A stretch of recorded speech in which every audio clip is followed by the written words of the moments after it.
ആലോചിക്കണം, 1400 കൊല്ലങ്ങൾക്ക് മുമ്പ് ഹബീബ് പറഞ്ഞ വാക്കുകൾ ഹദീസുകളിലൂടെ, സനദുകളിലൂടെ, റാവികളിലൂടെ ഹദീസ് പണ്ഡിതന്മാർ നമുക്ക് എത്തിച്ചു തന്ന മനോഹരമായ ഹബീബിന്റെ വാക്കുകൾ.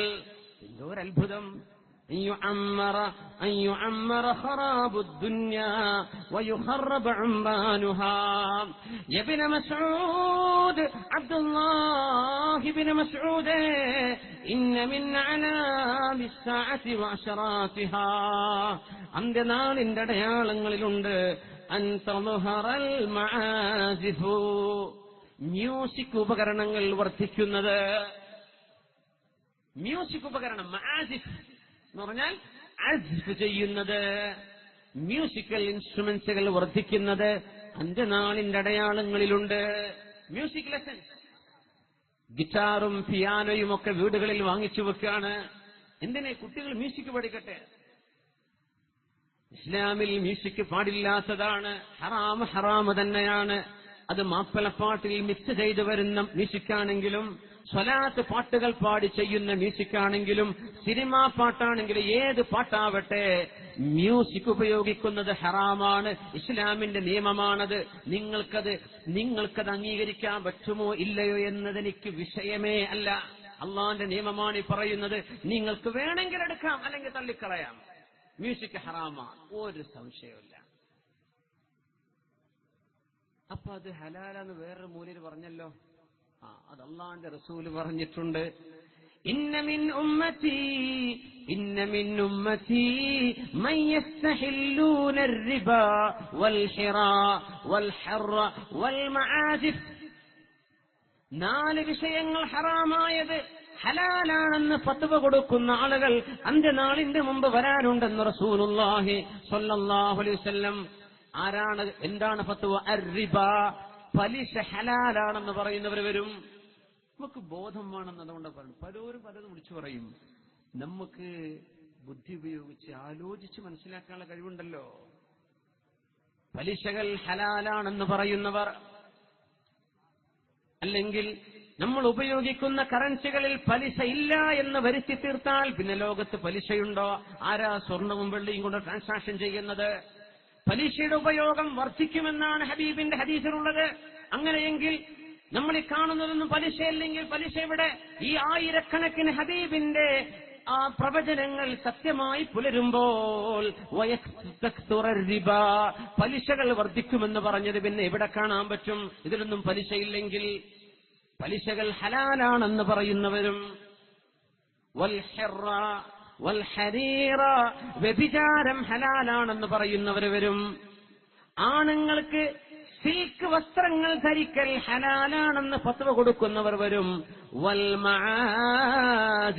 മ്യൂസിക് ഉപകരണങ്ങളും ഹലാലാണെന്ന് ഫത്വ കൊടുക്കുന്നവർ എന്റെ ഉമ്മത്തിൽ വരാനുണ്ടെന്ന് റസൂലുള്ളാഹി സ്വല്ലല്ലാഹു അലൈഹി വസല്ലം താക്കീത് ചെയ്തിട്ടുണ്ട്. അതുകൊണ്ട് മ്യൂസിക് ഹറാമ് തന്നെയാണ്. നിർത്തിയേക്കണം. എങ്ങാനും അഡിക്ഷനുള്ള ആളുകളൊക്കെ നിർത്തിയേക്കണം. മരിക്കുന്ന സമയത്ത് ലാ ഇലാഹ ഇല്ലല്ലാഹ് എന്ന് ചൊല്ലാനുള്ള ഖാത്തിമത്ത് നന്നാവാനുള്ള ഭാഗ്യം പോലും നഷ്ടപ്പെടും നിരന്തരമായ മ്യൂസിക് കേൾക്കുന്നവർക്ക്. അവരെങ്ങനെയാ കലിമ ചൊല്ലുക? സിനിമ പാട്ടല്ലേ നാവിൽ വരിക, മൂളിപ്പാട്ടുകളല്ലേ നാവിൽ വരുന്നത്. മുഴുവൻ സമയവും റോക്ക് മ്യൂസിക്കുകളും അതുപോലെ റാപ്പ്, അത് ഇതൊക്കെ ഈ പാശ്ചാത്യന്റെ മുട്ടുകളും പാട്ടുകളും ചെവിയിൽ വെച്ച് നടക്കുന്നവർ. ഹബീബായ തങ്ങൾ പറഞ്ഞു, ചെവി തലക്ക് മീതെ മ്യൂസിക് പ്രത്യക്ഷപ്പെടുന്ന കാലം. ഹെഡ്ഫോണുകൾ വെച്ചിട്ട് മ്യൂസിക് കേട്ട് നടക്കുക. അതല്ല തലക്ക് മീതെ മ്യൂസിക് എന്ന് പറഞ്ഞാൽ അതല്ലേ അർത്ഥം? തലയാട്ടിട്ട് ഇങ്ങനെ നടക്കുക. ഓനോട് അങ്ങോട്ട് പറഞ്ഞാൽ കേൾക്കില്ല, ഓൻ ഇങ്ങോട്ട് ആരോടൊന്നും പറയില്ല. ഫുൾ ടൈം മ്യൂസിക് വെച്ച് നടക്കുക. കിടക്കുമ്പോഴും അത് എഴുന്നേറ്റാലും ഇരിക്കുമ്പോഴും ഭക്ഷണം കഴിക്കുമ്പോഴും നിസ്കരിക്കുമ്പോൾ വെക്കണുണ്ടോ എന്ന് അല്ലാഹു അലം. തലക്ക് മീതെ മ്യൂസിക് വർദ്ധിക്കാം. യാ അല്ലാഹ്, മ്യൂസിക് പ്രത്യക്ഷപ്പെടാം. ഇബ്നു മസ്ഊദ് റളിയല്ലാഹു അൻഹു ആണ് ഹദീസ് റിപ്പോർട്ട് ചെയ്യുന്നത്. അന്ന് ബഗ്ദാദിന്റെ തെരുവിലൂടെ നടക്കുമ്പോ ഒരു ചെറുപ്പക്കാരൻ പാട്ടുപാടി രസിപ്പിക്കുന്നുണ്ട്. അവിടെ ഒരു തെരുവ് നാടകക്കാരൻ പാട്ടങ്ങനെ പാടുന്നുണ്ട്. അപ്പൊ കുറെ ആളുകൾ അവിടെ കൂടി. മലയാളികളാണെങ്കിൽ പെട്ടെന്ന് ഒരുമിച്ച് കൂടും അല്ലെ? ഒരു സംഭവം നടന്നാൽ പെട്ടെന്ന് നമ്മുടെ കൂടി എന്താ അൽഹംദുലില്ലാ, നല്ല കാര്യമുണ്ട്. ഒരു ആക്സിഡന്റ് ആയി രക്ഷപ്പെടുത്താനൊക്കെ നാട്ടുകാരനെ ഉണ്ടാവുള്ളൂ. എന്തിനൊരുമിച്ച് കൂടുമല്ലോ ആൾക്കാരെ. ആരുണ്ടോ ഇല്ലെന്ന വിഷയമല്ല, അവിടെ ഒരുമിച്ച് കൂടാ. ബഗദാദിൽ അന്ന് ഒരു കൂട്ടം ആളുകൾ ഒരു ചെറുപ്പക്കാരന്റെ ചുറ്റും ഇങ്ങനെ ഒരുമിച്ച് കൂടിയപ്പോ ഈ ഹദീസ് റിപ്പോർട്ട് ചെയ്യുന്ന മഹാനായ സ്വഹാബി അബ്ദുല്ലാഹി ബിൻ മസ്ഊദ് റളിയല്ലാഹു അൻഹു, സ്വഹാബികളിൽ ഒരുപാട് കാലം ജീവിച്ച സ്വഹാബിയാണിവര്. ഒരുപാട് കാലങ്ങൾക്ക് ശേഷം വഫാത്തായ സ്വഹാബിയാണ് അബ്ദുല്ലാഹി ബിൻ മസ്ഊദ് റളിയല്ലാഹു അൻഹു. ബഹുമാനപ്പെട്ടവരിങ്ങനെ നടന്നു പോകുന്നു. അപ്പോഴാണ് ഒരു ചെറുപ്പക്കാരന്റെ മനോഹരമായ പാട്ട്, നല്ല പാട്ട് പാടുന്നുണ്ട്. ബാക്കിലൂടെ ചെന്നിട്ട് ഇബ്നു മസ്ഊദ് തങ്ങൾ ഒന്ന് പറഞ്ഞെടുത്തു ചെവിയിൽ, ചെറുപ്പക്കാരാ, ഇത്ര നല്ല ഭംഗിയുള്ള ശബ്ദം അല്ലാഹു തന്നിട്ടുണ്ടെങ്കിൽ ആ ഖുർആൻ ഓതിക്കൂടെ നിനക്ക് ഈ പാട്ട് പാടുന്നതിന് പകരം എന്ന് പറഞ്ഞങ്ങടെ നടന്നുപോയതാ. ഈമാൻ പ്രവേശിച്ചു, നൂറ് കിട്ടുകയാണ്, പ്രകാശം കിട്ടിയ ചെറുപ്പക്കാരന്. എനിക്കല്ലാഹു ഇത്രയും മനോഹരമായ ശബ്ദം തന്നുവെങ്കിൽ അത് സയ്യിനുൽ ഖുർആന ബിഅസ്വാതികും, നിങ്ങൾ വിശുദ്ധ ഖുർആൻ മനോഹരമായി പാരായണം ചെയ്യണേ. മനോഹരമായി പാരായണം ചെയ്താൽ യസീദുൽ ഖുർആന ഹുസ്ന, ഖുർആനിന്റെ മനോഹാരിത വർദ്ധിക്കും.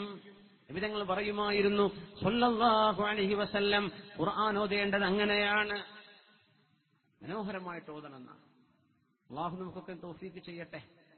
ഖുർആൻ അങ്ങനെയാ, വായിച്ചു പോവരുത്. അൽഹംദുലില്ലാഹി റബ്ബിൽ ആലമീൻ അർറഹ്മാനിർ റഹീം മാലികി യൗമിദ്ദീൻ.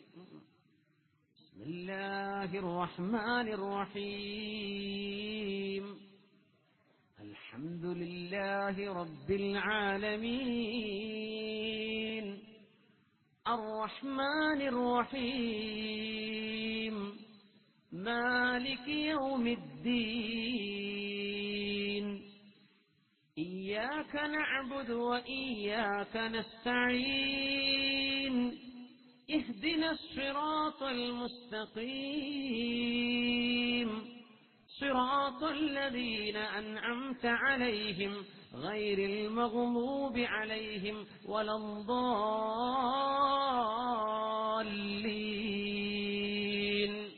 വിശുദ്ധ ഖുർആനിന്റെ മധുരത്തിന്റെ മുമ്പിൽ ഏത് മ്യൂസിക്കിന് പിടിച്ചു നിൽക്കാൻ പറ്റും? അബ്ദുൽ മാലിക് ഖൈർ എന്ന് പറയുന്ന ഒരു കനേഡിയൻ, കണ്ണു കാണാത്ത റസ്ലർ, ഒരു ചെറുപ്പക്കാരൻ, മുസ്ലിമായിട്ട് കണ്ണു കാണാതെ ഖുർആൻ ഓതുന്നൊരു വീഡിയോ കാണും യൂട്യൂബില്. അബ്ദുൽ മാലിക് ഖൈർ മുസ്ലിമാവാൻ കൊതിച്ചു നടന്ന അവസാനം ആ ഖുർആൻ ഓതുന്നൊരു മനോഹാരിത. അദ്ദേഹം പറഞ്ഞു, I have read books that are read, പുസ്തകങ്ങൾ വായിക്കപ്പെടുന്ന പുസ്തകം ഞാൻ വായിച്ചിട്ടുണ്ട്, ഞാൻ കണ്ടിട്ടുണ്ട്. I haven't seen a book that is recited, ഓതപ്പെടുന്നൊരു കിതാബ് ഞാൻ കണ്ടത് ഖുർആനാണ്.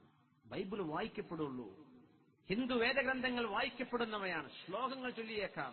പക്ഷെ ഖുർആൻ is neither prose nor poetry. ഖുർആൻ കാവ്യമല്ല, വിശുദ്ധ ഖുർആൻ പ്രോസുമല്ല, ഗദ്യവുമല്ല, ഇറ്റ്സ് ഇൻ ബിറ്റ്വീൻ. ഇത് ഭയങ്കരമാണ് ഖുർആനിന്റെ. മനുഷ്യർക്ക് സംഗീതം ഇഷ്ടമാണെന്ന് അല്ലാഹുവിനറിയാം, അതുകൊണ്ടാണ് ഖുർആൻ ഇറക്കി തന്നത്. ഈ ഖുർആൻ ഓദിക്കോ, അത് കേട്ടോ, എന്തൊരു മനോഹരമാണ്. മനുഷ്യർക്ക് ആരെങ്കിലും ഒന്ന് കോപ്പി അടിക്കണം എന്ന് തോന്നും, ഒരാളെ ഇമിറ്റേറ്റ് ചെയ്യണം, ഒരാളെപ്പോലെ ആവണം. അയാളുടെ ഹെയർ സ്റ്റൈൽ, അയാളുടെ വസ്ത്രം, അയാളുടെ നടത്തം, അയാളുടെ ചിരി, അയാൾ ചെയ്യുന്നത് ചെയ്യുക, ഈ ഒരു സ്വഭാവം എല്ലാ മനുഷ്യരും. മാൻ ബൈ നേച്ചർ ഈസ് ഇമിറ്റേറ്റീവ്. അങ്ങനെയാണ്, നമുക്കൊക്കെ ജന്മന ഇമിറ്റേറ്റ് ചെയ്യാനുള്ള ടെൻഡൻസി ഉണ്ടെന്ന. അതുകൊണ്ട് അഷ്റഫുൽ ഖൽഖിനെ അല്ലാഹു പഠിച്ചത് സ്വല്ലല്ലാഹു അലൈഹി വസല്ലം. ലഖദ് കാന ലക്കും ഫീ റസൂലില്ലാഹി ഉസ്വത്തുൻ ഹസന. ഈ നബിയെ നിങ്ങൾ കോപ്പി അടിച്ചോളൂ, ഈ നബിയെ പോലെ ആയിക്കോ, ഈ നബിയെ നീ ഇമിറ്റേറ്റ് ചെയ്തോ. നിന്റെ റോൾ മോഡൽ മുഹമ്മദ് റസൂലുള്ളാഹി സ്വല്ലല്ലാഹു അലൈഹി വസല്ലം. നിന്റെ മ്യൂസിക് നിർത്തിവെക്ക്, ഖുർആൻ കേൾക്കതിന് പകരം. നിങ്ങൾ കേട്ടു നോക്കി, അതിലൊരു മധുരുണ്ട്. അത് നിങ്ങൾ മ്യൂസിക് നിർത്തി കേട്ടാൽ തന്നെ മനസ്സിലാവുള്ളൂ. അല്ലാഹു നമുക്ക് തൗഫീഖ് ചെയ്യട്ടെ. അത് ചെറിയ വിഷയമെന്ന് വിചാരിക്കുന്നത് ഗൗരവമുള്ള വിഷയമാണ്. ഖൽബിൽ മനസ്സ് കടുത്തു പോകുമെന്നാണ് ഇമാമുന ഗസാലി റഹ്മത്തുള്ളാഹി അലൈഹി പറഞ്ഞത്. മ്യൂസിക് ഇങ്ങനെ കേട്ടാലേ കൽബ് കടുത്തു, പിന്നെ ഒരു വാഴ കേട്ടാലും പിടിക്കൂല എന്നാണ്. സ്ഥിരം മ്യൂസിക് കേൾക്കുന്ന ആളുകൾക്ക് ഒരു വാഴ, ഒരു ഉപദേശവും തലയിൽ കയറൂല. എന്തെന്നറിയോ? അവരുടെ കൽബ് കടുത്തുപോയിട്ടുണ്ട്. അല്ലാഹു കാത്തുരക്ഷിക്കട്ടെ. ചെറുപ്പക്കാർ, കൊച്ചു കുട്ടികളെ, തുടക്കത്തിലെ ചില ഇതൊക്കെ ഉണ്ടായിരിക്കാം, ഒക്കെ നിർത്തിക്കൂടി മക്കളെ. എന്ത് ചെയ്യാം?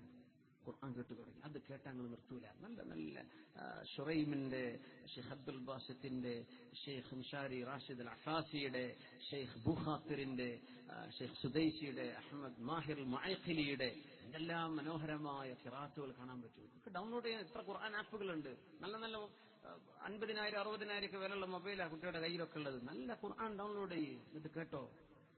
ബസ്സിലോ ഒരിക്കുമ്പോ കേട്ടോ. ഉറങ്ങുമ്പോ അത് ഹെഡ്ഫോൺ വെച്ചിട്ട് ഖുർആൻ കേട്ടുകൊണ്ട് ഉറങ്ങിക്കോ. നിന്റെ ഉറക്കം പിന്നെ ഇബാദത്താണ്. നീ യാത്ര ചെയ്യാണ് ബൈക്കിൽ, ഹെഡ്ഫോൺ വെച്ച് ഖുർആൻ ഓൺ ചെയ്യേ, നിന്റെ യാത്ര ഇബാദത്താണ്. നീ വെയിറ്റ് ചെയ്യാണ് റെയിൽവേ സ്റ്റേഷനിൽ, ഹെഡ്ഫോൺ വെച്ച് ഖുർആൻ കേൾക്ക്, നിന്റെ വെയിറ്റിംഗ് പിന്നെ ഇബാദത്താണ്. ഇതപ്പുറം എന്താ വേണ്ടത്? നമ്മൾ ഏതായാലും മുഴുവൻ സമയം എടുത്ത് ഓതാൻ പറ്റിക്കോളുന്നില്ല, കേൾക്കാൻ പറ്റൂലേ? സമാഉൻ യസ്ലുക സവാബു, കേട്ടാൽ അതിന് കൂലിയുണ്ട്. അതാണ് ഖുർആൻ. ഇബ്നു മസ്ഊദ് റളിയല്ലാഹു അൻഹു ചെറുപ്പക്കാരന്റെ ചെവിയിൽ പറഞ്ഞു കൊടുത്തു, ഈ മനോഹരമായ പാട്ടൊക്കെ പാടാനുള്ള ശബ്ദമുള്ള ചെറുപ്പക്കാരാ, നിനക്കിതിന് പകരം ഖുർആൻ ഓതിക്കൂടെ എന്ന് പറഞ്ഞപ്പോ ആ ചെറുപ്പക്കാരന് ബോധം വന്നു. അതും ഈമാനിന്റെ അടയാളമാണ്. പറഞ്ഞു കൊടുത്താൽ സ്വീകാര്യമാകുന്നത് ഈമാനിന്റെ അടയാളമാണ്. അല്ലെങ്കിൽ പിന്നെ ഓനാരാ പറയാനെന്നൊക്കെ ചോദിക്കുക അല്ലെ? ആൾക്കാർ അങ്ങനെയൊക്കെ ചോദിക്കുക. എന്താ ഡയലോഗുകൾ ആൾക്കാരല്ലേ? സുബ്ഹാനല്ലാഹ്, വല്ലാത്ത രസാണ്. മനുഷ്യന്മാരുടെ സൈക്കോളജി ഭയങ്കരമാണ്. ഞാൻ മനസ്സിലായി. എല്ലാരും തൃപ്തിപ്പെടുത്തി വേൾഡ് പറയാൻ കഴിയൂല എന്നാ. എല്ലാരും ഇഷ്ടപ്പെട്ടു അതിൽ ഒരുത്തിനെ പറ്റിയിട്ടുണ്ടാവില്ല എന്തെങ്കിലും ഒന്ന് പറഞ്ഞത്, അതെടുത്തിട്ട് വാട്സപ്പിൽ വിടും. അത് ലോകത്തുണ്ട്. എല്ലാരും എന്ത് ചെയ്യാൻ പറ്റില്ല, സന്തോഷിപ്പിക്കാൻ കഴിയൂല. ദുന്യാവിന്റെ അവസ്ഥ അങ്ങനെയാണ്. നന്മ പറഞ്ഞു കൊടുത്താലും സ്വീകരിക്കാത്തവരുണ്ടാവും, അത് നന്മയാണെന്ന് തിരിയാത്തവരുണ്ടാവും. തിരിയാൻ ഓനൊരു എന്തോ ഒരു അഹങ്കാരം മനസ്സിൽ കുടുങ്ങിയിട്ടുണ്ടാവും. ഞാൻ കേൾക്കൂല മനുഷ്യന്മാർ. പക്ഷെ ഈ ചെറുപ്പക്കാരൻ ഭാഗ്യവാൻ. ഇബ്നു മസ്ഊദ് തങ്ങൾ അങ്ങോട്ട് പറഞ്ഞു, അപ്പോഴേ നിർത്തി പാട്ട്. സഡൻ സ്റ്റോപ്പ്, അവിടെ നിർത്തി. ഇബ്നു മസ്ഊദ് റളിയല്ലാഹു അൻഹു ബഗ്ദാദിലൂടെ അതേ വഴിക്ക് തിരിച്ചു വരുമ്പോൾ അവിടെ ഒരു സംഘം ആളുകൾ കൂടി നിൽക്കുന്നുണ്ട്. ഹബീബിന്റെ ഹദീസ് കേട്ട സ്വഹാബിയാണ് ഇബ്നു മസ്ഊദ് റളിയല്ലാഹു അൻഹു. ആ സദസ്സിന്റെ അരികത്ത് കൂടെ അങ്ങനെ നടന്നു വരുമ്പോൾ അവരോതുന്നത് ഖുർആനാണ്. ഇയാൾ ഓതുന്ന ഖുർആൻ കേൾക്കുന്നു. ആരാണതെന്ന് നോക്കുമ്പോ ഇന്നലെ പാട്ടുപാടിയ അതേ ചെറുപ്പക്കാരൻ, ഇന്നലെ വരെ പാട്ടുപാടിയ ചെറുപ്പക്കാരൻ ഖുർആൻ ഓതുകയാണ്. അയാളുടെ മുമ്പിലിരിക്കുന്നത് വേറെ ഒരു സംഘം ആളുകൾ. ഇന്നലെ ഉണ്ടായിരുന്ന കൂട്ടരല്ല ഇന്നുള്ളത്. ബഹുമാനപ്പെട്ടവർ പറഞ്ഞു, അൽഹംദുലില്ലാഹ്, നിനക്ക് സ്തുതി പടച്ചവനെ, നിനക്ക് സ്തുതി. നീ അത് സ്വീകരിച്ചുവല്ലോ, ഈ ചെറുപ്പക്കാരന് ഹിദായത്ത് കൊടുത്തുവല്ലോ.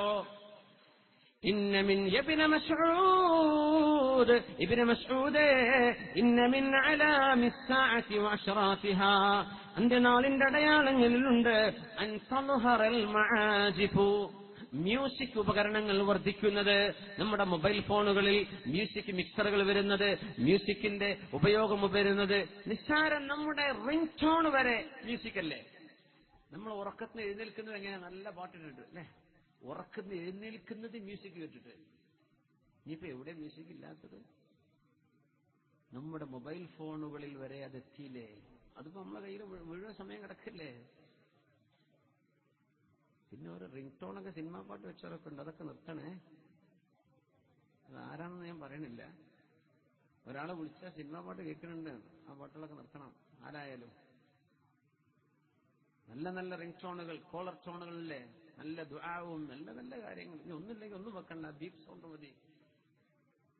നമ്മൾ കാരണം ഒരാളുടെ ചെവി കേടുവരരുത്. നമ്മളെ മൊബൈലിൽ നിന്ന് ഒരാൾക്ക് റിംഗ് ടോൺ വരരുത്. ആരെ പറ്റിയും പറഞ്ഞാലോ നോക്കൊന്നും വേണ്ട. ആരെ പറ്റിയെങ്കിലും ആണെന്ന് തോന്നുന്നുണ്ടെങ്കിൽ അവരെ പറ്റിയെങ്കിലും ആയിരിക്കട്ടോ. അപ്പോ റിംഗ് ടോണുകൾക്കൊന്ന് ശ്രദ്ധിച്ചേക്ക്. ചെറിയ കാര്യമാണ്, അതൊക്കെ മാറ്റിയിട്ട് എന്ത് ചെയ്യും? ഒരു ബെല്ലടിക്കുന്ന സൗണ്ട് വെച്ചോളൂ, അത് കുഴപ്പമില്ല. പാട്ട് പാടുന്ന രീതിയിലുള്ള മ്യൂസിക്കുകൾ വേണ്ട, അതൊന്നും നമുക്ക് പറ്റാത്തതാണ്. ഇങ്ങനെയൊക്കെ ജീവിക്കാൻ പറ്റുമെന്നപ്പോൾ നമ്മൾ നോക്കുന്നത്. ഈ ഒഴുക്കിനെതിരെയുള്ള നീന്താനാ നമ്മൾ ഈ ശ്രമിക്കുന്നത്. ഒഴുക്കിൽ എല്ലാവരും പോണില്ലേ, ചപ്പും ചവറൊക്കെ പോകുന്നുണ്ട്. നമ്മൾ ഇതിനെതിരെ നീന്താൻ പറ്റുമോ? ഇതാണ് നമ്മൾ ആലോചിക്കുന്നത്. അള്ളാഹു നമുക്ക് തൗഫീക്ക് തരട്ടെ. ആ ഒഴുക്കിനെതിരെയുള്ള നീന്തൽ ഒഴുക്കിനോട് ഇഷ്ടമില്ലാത്തത് കൊണ്ടല്ല, അല്ലെങ്കിൽ ഒഴുക്കിനോട് നമുക്ക് ആ ഒഴുക്കിനെ അംഗീകരിക്കാത്തത് കൊണ്ടല്ല എന്നും നമ്മൾ അങ്ങനെയല്ല ചിന്തിക്കുന്നത്. നമ്മൾ എന്റെ അഷ്റഫുൽ ഖൽഖിനത് ഇഷ്ടമല്ല, എന്റെ റബ്ബിനത് ഇഷ്ടമല്ല. വല്ലദീന ഇസ്തജാബൂ ലിറബ്ബിഹിം, അള്ളാഹുവിന് ഉത്തരം കൊടുക്കണ്ടേ? എന്റെ റബ്ബ് പറയുന്നത് വേണ്ട, എനിക്ക് വേണ്ട പടച്ചോനെ. കള്ളും ജ്യൂസും ഉള്ള ഒരു ലോകത്താ കള്ളു കുടിക്കാൻ പാടില്ല എന്നുള്ളതൊക്കെ പറയാൻ പറ്റുള്ളൂ. അപ്പോഴല്ലേ ആ കള്ള് ഒഴിവാക്കിയിട്ടോ വെള്ളം എടുത്ത് കുടിച്ചു, അപ്പോഴല്ലേ അതിന് കൂലിയുള്ളൂ. എല്ലാവരും മടക്കളെ പോലെ നടക്കാന്ന് വിചാരിക്കുക. ഇവിടെ പിന്നെ എന്തിനാ അല്ലാഹു ലിനബ്ലുവകും അയ്യുകും അഹ്സനു അമലാ, നിങ്ങളിൽ ആരാണോ ഏറ്റവും നല്ല കർമ്മം ചെയ്യുന്നത് അത് നോക്കാനാ ഞാൻ നിങ്ങളെ പടച്ചുവിട്ടത് എന്ന് അല്ലാഹു ജല്ല ജലാലു പറയുമ്പോ ഇവിടെ നന്മയും ഉണ്ടാവും തിന്മയുണ്ടാവും. നീ എന്ത് തെരഞ്ഞെടുക്കും, ഇതാ വിഷയം. അതുകൊണ്ട് മ്യൂസിക്കും ഉണ്ടാവും, അതല്ലാത്തതും കൂടെ. ഖുർആനും കിട്ടൂടെ, പാട്ടും കിട്ടൂടെ. നീ ഏത് വേണം തീരുമാനിച്ചോ. നല്ല മയക്കുമരുന്നും കിട്ടും, നല്ല ഉഷാറിലെ മരുന്ന് കിട്ടും, ശരീരത്തിന് ആശ്വാസം തരുന്നത്, മറ്റ് കേടുവരുത്തുന്നതാ. നീ ഏതെടുക്കണം നീ തീരുമാനിച്ചോ.